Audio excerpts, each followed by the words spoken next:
Assalamualaikum warahmatullahi wabarakatuh. Diskusi kita seperti yang tadi saya sampaikan di belakang, bahwa kita tidak mungkin berdiskusi secara kekeluargaan. Di sini laki-laki semua, nggak ada anak-anak ini, ya nggak diskusi kekeluargaan. Tapi gini, saya ingin menegaskan bahwa polemik nasab ini, kebanyakan yang beredar di masyarakat itu adalah polemik tentang sentimen-sentimen, bukan polemik terkait dengan akademik. Jadi kalau misalkan kita mau jujur, dari jutaan orang di Indonesia yang sekarang berdebat, berdiskusi, saling memuji satu sama lain terkait dengan nasab, berapa orang di antara mereka yang mampu mengakses kitab-kitabnya Kiai Imad dan mengakses kitab-kitabnya Robit Alawiyah? Sedikit sekali.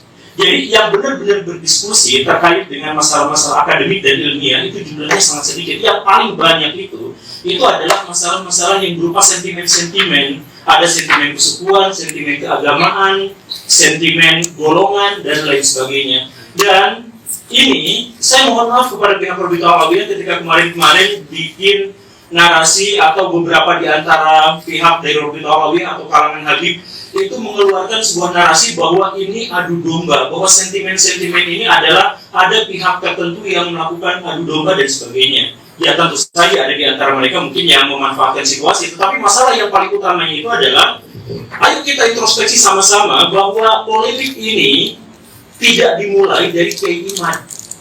Gak ada yang akan mempedulikan pada tesis semacam itu karena masyarakat kita hanya 0,001 saja yang biasa membaca.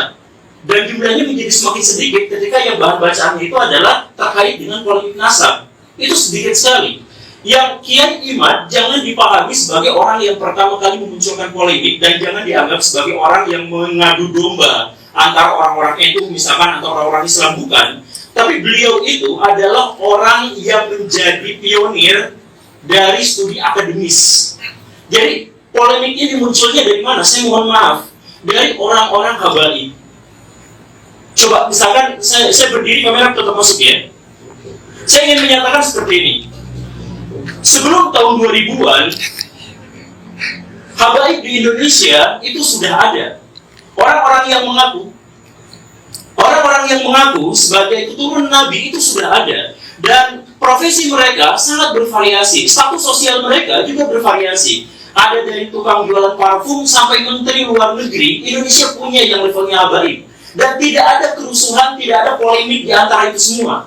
Yang tiba-tiba muncul adalah, saya mohon maaf ya, di awal reformasi muncul Pak Habib Rizik dengan FPI-nya.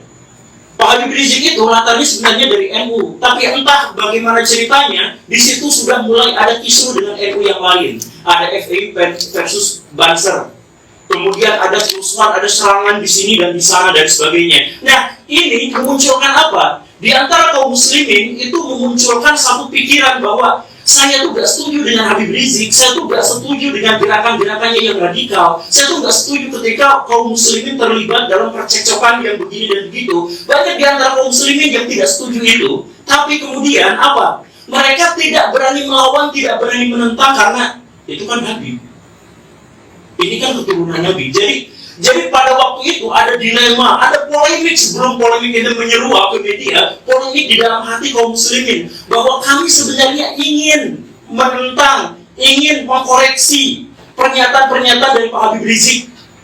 Tapi kami gak berani karena itu adalah keturunan Nabi. Jadi di sini ada penghormatan yang sangat besar terhadap kaum muslimin, terhadap nabinya, terhadap junjungannya, tetapi di sisi lain ada orang yang mengklaim ini adalah keturunan Nabi dan kontroversial. Kita nggak bahas dulu soal apakah Pak Habib Rizik itu benar atau salah, kita nggak bahas itu. Kita bahas bahwa Pak Habib Rizik memunculkan polemik pada waktu itu terkait dengan masalah toleransi, terkait dengan masalah FPI, terkait masalah hal yang semacam itu. Dan setengah dari kaum muslimin, anggaplah ya, karena data kasarnya adalah setengah dari kaum muslimin kemudian tidak setuju dengan ini, tapi mereka tidak melakukan apa-apa. Ketidakberanian, takut kualat, ini keturunan Nabi. Dan kemudian ketika Pak Habib Rizik agak turun dengan cerita-cerita dan drama-drama di media massa itu, muncul sesuatu yang lebih besar.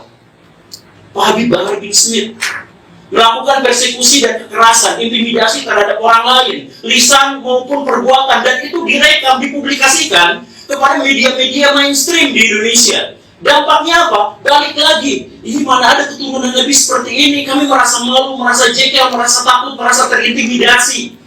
Saya harus katakan begini Baraya, kenapa yang datang ke diskusi ini cuma saya? Dan saya katakan, lebih dari setengah kolom komentar yang jumlahnya ribuan di satu video saya itu meminta saya untuk tidak hadir dalam acara ini. Kenapa? Saya mohon maaf. Dalam konteks ini, pihak Robito Alawiyah gagal untuk menyampaikan keamanannya kepada orang lain. Pihak orang-orang dari kalangan habaib gagal untuk menunjukkan bahwa kami itu baik, rahmatan lil alamin, soleh, tulus, ikhlas, baik hati, siap mentraktir. Gagal untuk menyampaikan itu ke publik, karena yang ditampilkan itu apa? Kekerasan atas nama habaib, bahwa kami itu boleh melakukan persekusi. Bahkan Pak Habib Bahar bin Smith di pengadilan, ketika beliau sedang diadili, kemudian ada saksi, dan kemudian beliau mengatakan, kamu tahu nggak siapa saya? Saya adalah keturunan Nabi. Kalau kakek saya begini, kamu tahu kakek saya seperti ini, kenapa kamu memberatkan? Kamu membuat kesaksian yang memberatkan pada saya. Itu kan sebenarnya menyakiti kaum muslimin. Karena ada orang yang melakukan kekerasan atas nama Nabi, diadili, tapi minta privilege. Siapa yang melakukan itu? Golongan habaib. Kalau misalkan kemudian tiba-tiba muncul bahwa kami sekarang sedang diadu domba antara kelompok ini dengan kelompok itu, bukan. Mungkin ada adu domba, tapi itu belakangan. Munculnya itu dari mana? Dari keresahan kaum muslimin, karena melihat di satu sisi kami mencintai, demi Allah kami mencintai Nabi. Dan wujud dari kecintaan kami terhadap Nabi adalah kami tidak akan mau menisbatkan kekerasan, kejahatan, dan kontroversi terhadap orang-orang yang mengklaim dirinya sebagai keturunan Nabi. Kan masuk akal kan begitu kan? Kecintaan terhadap Nabi adalah mensucikan beliau dari semua tindak tanduk yang mengangkangi syariat Islam. Nah, jadi permusuhannya sekali lagi ya, kita nggak bahas soal apakah Pak Habib Rizik itu benar atau salah, kita nggak bahas soal Pak Habib Bahar itu benar atau salah, kita nggak bahas itu. Kita membahas rasa takut dari kaum muslimin, rasa resah, rasa merasa terintimidasi. Karena di satu sisi, kaum muslimin sangat mencintai Nabi, tetapi di sisi lain, ada keresahan bahwa Nabi dikaitkan dengan tindakan-tindakan atau simbol-simbol dari kekerasan. Itu rasa sakit hati itu belum terobati sampai akhirnya muncul di video Pak Habib Bahar yang sangat kontroversial itu, kakinya diciumin oleh santri-santri yang ngantri jalan bebek. Coba rasakan betapa sakit hati dan marahnya kaum muslimin.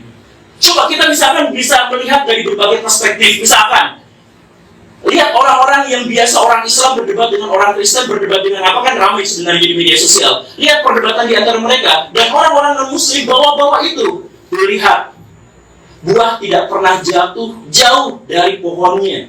Sebagai penegasan, kalau Bahar melakukan kelakuan yang seperti itu, ya begitulah nabinya.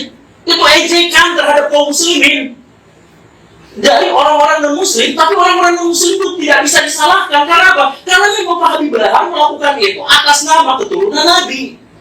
Kemudian lihat misalkan kelompok-kelompok Islam yang lebih moderat atau yang lebih plural, mereka sakit hati melihat itu. Karena apa? Karena betapa feodalisme di antara kaum muslim masih terjadi. Ada orang yang diciumi kakinya. Kemudian kita melihat misalkan kelompok-kelompok yang lebih radikal atau kelompok-kelompok yang berpikiran lebih fundamental. Kadang-kadang kelompok Salafi yang kita sebut sebagai Wahabi misalkan, mereka marah, mereka sakit hati karena apa? Karena ada orang sujud di depan orang lain atas nama keturunan Nabi. Betapa sakitnya. Coba kita melihat kalangan nasionalis, Islam nasionalis, sakit hati ketika melihat ada orang keturunan Yaman kemudian disujudi, diciumi kakinya oleh orang-orang pribumi pesek. Jadi dilihat dari konteks apapun, dalam perspektif apapun, ini benar-benar menyakiti kaum muslimin. Tapi kala itu kaum muslimin berpikir bahwa ya sudahlah, pasrah aja, kami sakit hati, kami marah, kami pengen sekali untuk mengajak orang ini ke dalam ajaran agama yang benar, katakan seperti itu. Ya tapi nggak bisa, kami Habib, dia kan keturunan Nabi.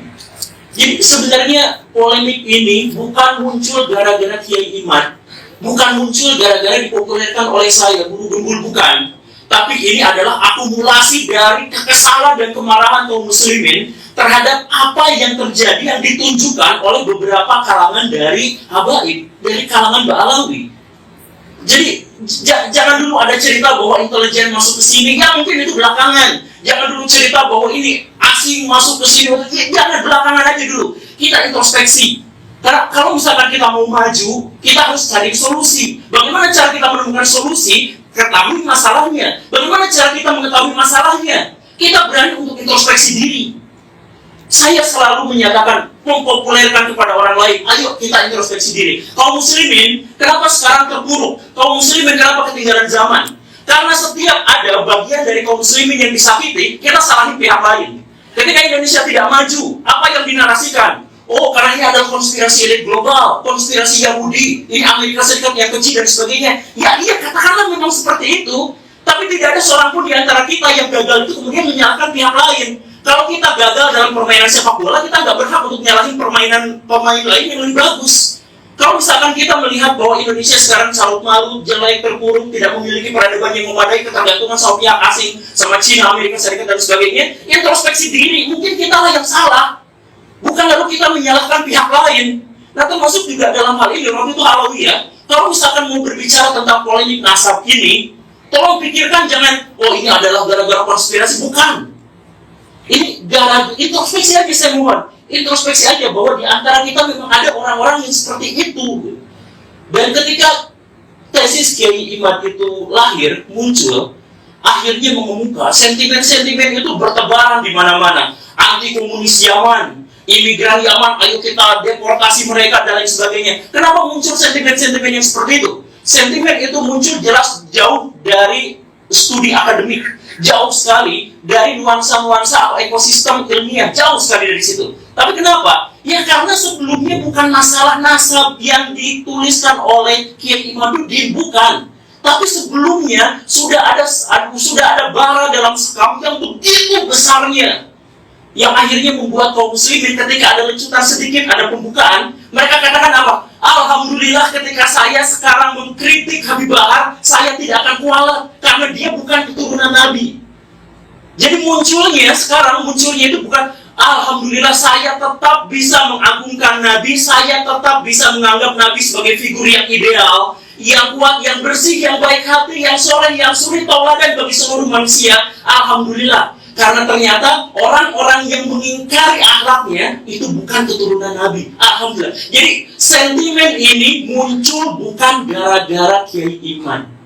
Kiai Imad hanya membuka keran bahwa ketika mengkritik Pak Habib Rizik, ketika kita mengkritik Pak Habib Bahar, itu tidak apa-apa karena tidak ada hubungannya dengan Nabi. Itu saja. Dan lihat apa yang terjadi setelah itu. Yang terjadi, video-video bertebaran, ditambah lagi video-video yang lain. Misalkan muncullah video yang kemudian saya juga tampilkan kemarin. Ada Habib yang mengatakan bangsa ini bisa menjadi bangsa yang kuat, yang teguh, tidak kena bencana dan sebagainya karena mencintai para habaib. Betul beliau Habib Pak Novel Al-Idrus. Kemudian dikatakan, siapa yang berani mengkritik, mengkoreksi Habib, maka dia seperti iblis. Itu pernyataan tekstual, harfiah, literlasnya seperti itu. Jadi bayangkan, kaum muslimin makin marah dengan adanya video itu. Kenapa marah? Karena mereka mencintai Nabi. Kemarahan itu muncul karena mereka mencintai Nabi, dan di zaman Nabi diketahui secara persis bahwa Nabi tidak pernah anti kritik dan anti koreksi. Setiap ada musyawarah, para sahabat selalu bertanya, ya Rasulullah, apakah ini adalah wahyu ilahi atau ini adalah pendapat pribadi? Kalau pendapat pribadi, ayo kita diskusikan. Dan banyak sekali riwayat-riwayat yang menjelaskan bahkan Nabi mengalah dari orang-orang yang mengkoreksinya. Waktu perang Uhud, kenapa kalah? Kalau Nabi punya strategi, dibantah, mendingan gini aja. Yang dijalankan bukan strategi Nabi, tapi adalah strategi para sahabat. Kalah beneran. Dan Nabi pada waktu itu tidak pernah menyalahkan. Demi Allah, tidak menyalahkan para sahabat yang mengusulkan strategi itu. Artinya apa? Ya, Nabi ikut musyawarah itu, Nabi kalah dalam perdebatan dan diskusi itu, kemudian setelah itu, ya sudah dibiarkan, dianggap sebagai bagian dari keputusan bersama. Ketika kalah, Nabi tidak pernah menyalahkan mereka semua. Ini Nabi. Lalu tiba-tiba muncul orang yang mengklaim sebagai keturunan Nabi, tiba-tiba mengatakan, kalau ada orang yang mengkoreksi habaib, maka mereka itu adalah iblis, atau serupa dengan iblis. Pak Novel Alaius. Itu videonya sudah viral. Saya yakin banyak di antara orang-orang di sini juga sudah melihatnya. Nah, kalau misalkan dari Mbak Alawi tidak menyaksikan itu tidak apa-apa. Kalau misalkan di antara Mbak Alawi, di antara orang-orang itu lepas tangan dengan itu, ya nggak apa-apa. Tapi pahamilah bahwa kisruh ini, polemik ini bukan dimulai dari adanya gerakan-gerakan intelijen untuk memecah belah kaum muslimin. Sekali lagi, kalaupun itu memang ada, jangan kita jadikan sebagai alasan untuk mencari kesalahan. Jadi, kalau misalkan saya melakukan perzinahan, saya bersumpah saya tidak akan nyalahin setan. Emang kerjaan setan itu untuk membisiki saya untuk melakukan kemaksiatan. Kan begitu. Jadi kalau misalkan kita dipecah belah, jangan salahkan pihak yang memecah belah. Orang kerjaan mereka seperti itu. Salahkan diri kita kenapa kita bisa dipecah belah. Dan lagi-lagi ini jauh dari sentimen akademik. Makanya kalau misalkan kita ngadain debat publik misalkan yang seperti ini, saya pastikan, saya berani bilang, kalau misalkan kita mengadakan debat publik sampai 100 kali di berbagai universitas terkemuka, polemik ini gak akan berakhir. Satu-satunya cara untuk mengakhiri adalah yuk introspeksi sama-sama, hentikan narasi-narasi di media sosial terkait dengan privilege dan penghinaan terhadap orang-orang yang dianggap suci dan orang-orang yang dianggap bersih di Indonesia di luar Balawi. Coba, misalkan Baraya di sini, saya minta maaf, tapi coba langsung rasakan bagaimana sikapnya ketika ada orang yang mengatakan seperti ini. Sorbannya kiai-kiai itu derajatnya ada di bawah kaki dari Habib. Bahkan ketika Habib itu penzina, tukang narkoba, tukang mabok.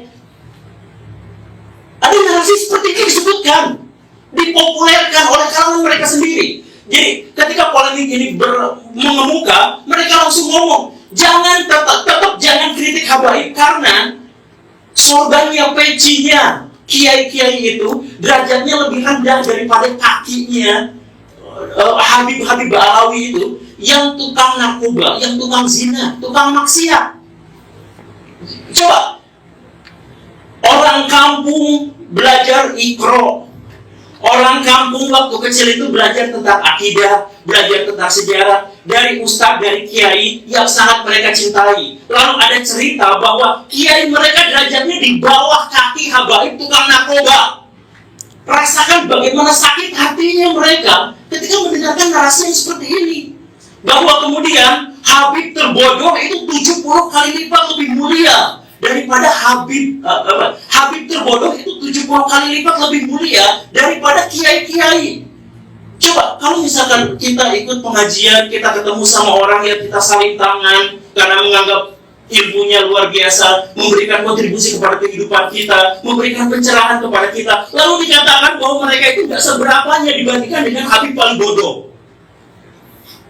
Bisa nggak merasakan penderitaan dan sakit hati yang luar biasa dari situ? Dengan sakit hati yang besar itu, maka debat-debat kayak gini unfaedah. Karena apa? Yang dibangun bukan studi akademik, bukan. Tapi sentimen-sentimen sejak awal. Bayangkan kemudian ada ulama-ulama Nusantara yang harus cium tangan, cium kaki terhadap Habib-Habib yang berjejer duduk di sofa dengan begitu megahnya. Kalangan nasionalis sakit hati, kalangan tradisional sakit hati, kalangan fundamentalis sakit hati, mau yang liberal sakit hati, yang radikal juga sakit hati melihat fenomena semacam ini. Jadi please lah, saya demi Allah, atas nama Allah saya katakan bahwa saya datang ke sini untuk menghentikan polemik ini. Saya berharap saya bisa, tapi untuk menghentikan polemik ini bukan dengan debat, bukan dengan diskusi, tapi ayo kita sama-sama hentikan yang seperti itu. Kemudian kemarin Pak Fikri Syahab mengatakan kepada saya bahwa kami sebenarnya lepas tangan terhadap kelompok-kelompok Habaib yang seperti itu karena kami adalah ormas penulis nasab saja dan kami tentu saja tidak memiliki otoritas untuk ngurusin apa yang mereka katakan dan apa yang mereka perbuat, misalkan seperti itu. Ya kalau memang seperti itu sampaikan kepada publik, bukan kemudian melakukan pembelaan-pembelaan. Kalau misalkan kemarin Pak Haji Romairama mengatakan bahwa saya pernah ditawari sertifikat Habaib, bukan dicaci maki. Kenapa tiba-tiba muncul di media-media itu, ini orang yang sudah sepuh, ini orang yang sudah ini, tapi kenapa malah seperti ini, seolah tinggal dan seperti ini? Bukan. Pada jujur saja, kalau misalkan kita mau tahu, Pencatatan nasabah Alawi itu sangat rapihnya itu pas zaman Pak Taufik Asgaf kan. Sebelum itu kan masih banyak yang berjanji ke sana sini. Bahkan Mbak Alawi sendiri pernah memergoki ada beberapa orang yang menjual sertifikat nasabah itu kan. Nah itu kan harusnya memang diakui dan kemudian mengatakan, oke, kami akan melakukan hal yang lebih baik lagi terhadap pencatatan nasabah ini. Bukan justru malah mencaci maki, marah-marah di media sosial terkait dengan masalah yang seperti ini. Ini justru akan memperkeruh. Sekarang Mbak Alawi musuhnya jadi banyak. Dan mereka bukan hanya banyak, mereka banyak marah ketakutan di sisi yang lain. Sehingga apa? Kemarin waktu ada pertikaian di Karawang atau Tangerang itu yang kiai katanya digebukin sama kelompok Bali, sama kelompok Habib. Itulah yang akhirnya menyebabkan Robito Alawiyah dianggap begitu mengerikannya. Pak Guru, please, saya punya firasat buruk, jangan berdebat datang ke mereka. Mau menang, mau kalah, tetap benjur, buayok mukanya. Jangan salahkan mereka. Demi Allah, jangan salahkan orang yang menyarankan itu, karena sudah ada wujudnya. Sudah ada kiai dan bangsa yang memang digebukin. Sama siapa? Sama habaib. Sama orang-orang mukibin. Itu memang nyata, itu memang benar. Dan itu divideokan dan viral dan banyak orang yang menyaksikan. Jadi, sekali lagi ketika sekarang Mbak Alawi, ketika habaib di Indonesia itu digonjang-ganjing dengan begitu banyak isu, please, introspeksi diri. Dengan cara itulah kita bisa menghentikan polemik. Kita bisa membangun bangsa yang lebih baik. Kita bisa membangun peradaban yang lebih besar. Kalau setiap orang insaf atas apa yang harus dia lakukan dan apa yang selama ini sudah dia lakukan. Saya yakin semuanya baik-baik saja. Ketika saya misalkan datang dan ketemu dengan Gus Wafi secara langsung, orangnya lucu ya. Dengan Pak Syahab, kok orangnya ramah ya. Kenapa tidak seperti bayangan saya sebelumnya? Nah, jangan salahkan bayangan saya sebelumnya karena apa? Ya, karena memang sudah terjadi seperti itu. Makanya, untuk Robito Alawiyah saya minta, ini mah sebagai saran dari seorang yang lihat realitas, ini saran. Nyatakan kepada publik misalkan, bahwa kami lepas tangan dari tindak tanduk yang sangat kontroversial dari kalangan habaib itu, bahwa kami memang tidak bisa apa-apa. Sampaikan aja kepada publik.